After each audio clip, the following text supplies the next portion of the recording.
مرضی یہ تو آپ کا معمول رہا ہے، لیکن آپ نے جو شعر سنایا اس سے لگتا ہے اس نعرے کی تائید ہو رہی ہے جس میں کہا گیا کہ میرا جسم میری مرضی. ایسا ہی تو نہیں ہے؟ نہیں ایسا نہیں ہے. جناب پیچیدہ صاحب جی آپ اتنے مغموم کیوں ہیں؟ بال کی کھال میں درد ہے. ایک ہفتہ پہلے چوٹ لگی تھی اور زخم ہے کہ دن بدن بڑھتا ہی جا رہا ہے. آپ نے اس میں کچھ لگایا نہیں؟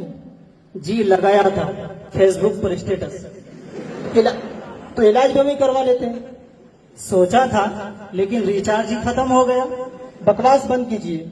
آپ کی اسی حرکت پہ ایک شعر یاد آیا کہ کہیں گولی لکھی ہے اور کہیں مار، کہ کہیں گولی لکھی ہے اور کہیں مار، کہیں گولی لکھی ہے اور کہیں مار، تم دیکھنے سے ہی لگتے ہو دماغی بیمار.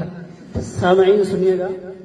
اندھے نکالتے ہیں چہرے سے میرے نقص، اندھے نکالتے ہیں چہرے سے میرے نقص، بہروں کو شکایت ہے کہ غلط بولتا ہوں. سننے والوں کو بھی یہی شکایت ہے آپ سے.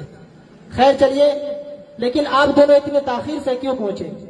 جناب زبردستی صاحب، راستے میں 2 کا سکہ گم ہو گیا تھا. 2 کا؟ جی 2 کا اسی کو تلاش رہا تھا.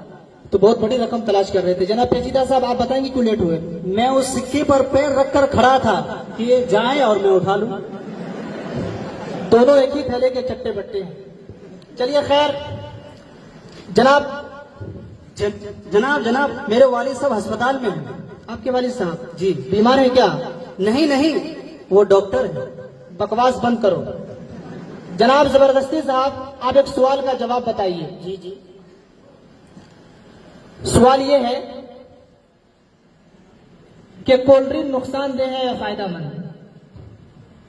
کوئی پلا دے تو فائدہ اور اگر پلانی پڑے تو نقصان دہ.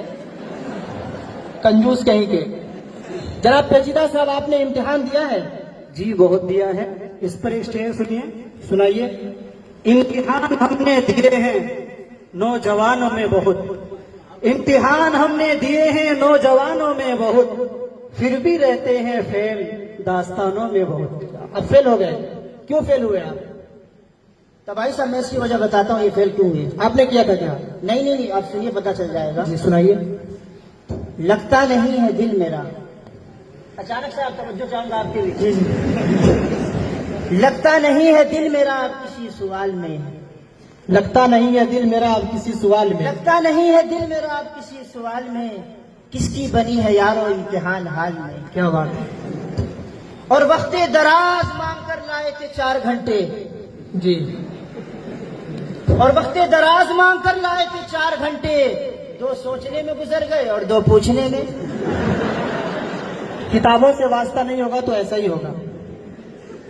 جناب زبردستی صاحب جی آپ کوئی شعر سنائیے. سنیے گا. جی. ہزاروں خواہشیں ایسی. پیچیدہ صاحب دوائی صاحب آپ بھی سنیے گا. ہزاروں خواہشیں ایسی کہ ہر خواہش پہ دم نکلے. جی. ہزاروں خواہشیں ایسی کہ ہر خواہش پہ دم نکلے.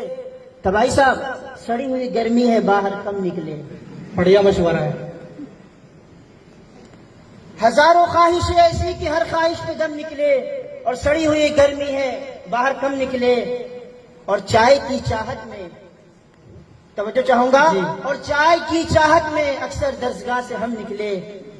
استاد نے پکڑ کر پوچھا کس درسگاہ سے تم نکلے.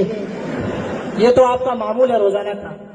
اچھا آپ آج کل کے محاوروں کے بارے میں کیا کہنا چاہیں گے؟ آج کل کے سارے محاورے عورتوں کے بجائے مردوں پر بنائے گئے ہیں. جی بالکل. مثال کے طور پر آوارہ تو گلی کی کتیا بھی ہو سکتی تھی، لیکن بدنام صرف کتوں کو کیا کہ گلی کا کتا آوارہ ہوتا ہے. بات تو صحیح ہے. اور اسی طرح جب مچھلی جل کی رانی ہے تو مچھلا کو بادشاہ ہونا چاہیے. جی بالکل. لیکن ایسا نہیں، اس کو درمیان سے ہی نکال دیا. مرد صرف اور صرف ظلم صرف اور صرف مردوں پر ہے. بات تو صحیح ہے، ظلم مردوں پر جاری ہے. اس پر ایک شعر یاد آیا جی کہ جج نے پوچھا غصے میں ایک عورت سے، جج نے پوچھا غصے میں ایک عورت سے کہ تم نے شوہر کو ہانڈی کیوں ماری تھی. جج نے پوچھا غصے میں ایک عورت سے کہ تم نے شوہر کو ہانڈی کیوں ماری تھی. اس پر وہ معصوم سی دیورانی یوں بولی، اس پر وہ معصوم سی دیورانی یوں بولی